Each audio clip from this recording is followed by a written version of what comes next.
Peddapalli district sir. నాది BTech BEd complete అయిపోయింది.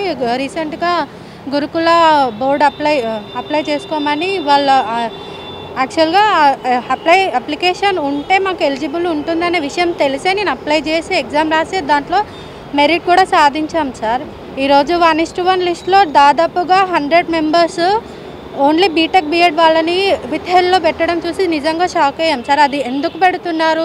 అలా ఎలిజిబిలిటీ లేకపోతే 2 years బీఎడ్ ఎందుకు అలో చేశారు? అండ్ ఈ దాదాపుగా 2022లో వచ్చిన నోటిఫికేషన్కి 2 సంవత్సరాలు ఎగ్జామ్ అదంతా కాలయాపన చేసి ఈరోజు 2024లో అపాయింట్మెంట్స్ ఇస్తున్నారు సార్.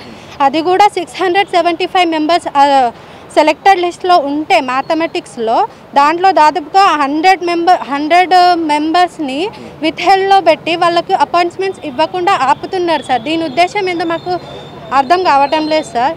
ఆ హౌల్లో పెట్టుకున్న జాబ్స్ని వాళ్ళు ఏం చేద్దాం అనుకుంటున్నారు? ఇద్దాం అనుకుంటున్నారా, ఇవ్వద్దని అనుకుంటున్నారా? సో ఈ విషయం అయితే సార్ ఏమంటారు, సెక్రటేరియట్ దగ్గరికి అందరి దగ్గరికి ఇష్యూ వెళ్ళిపోయింది సార్. జాయింట్ సెక్రటరీకి, పిఏ అందరికీ విషయం తెలుసు సార్.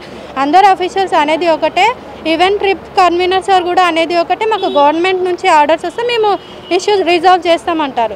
ఒకటి సార్, సీఎం సార్ చెప్పే ఒక్క మాట 100 మంది జీవితాలను నిలబడుతుంది సార్. ఈ 675 మెంబర్సే కాదు కదా సార్, సీఎం సార్ ప్రతి ఒక్క అభ్యర్థి వేదన వినేవారు సీఎం సార్. సీఎం సార్ చేతిలోనే ఉంది సార్ మా పని. సీఎం సార్ వల్లనే అయ్యే ఛాన్స్ ఉంది సార్ 100%.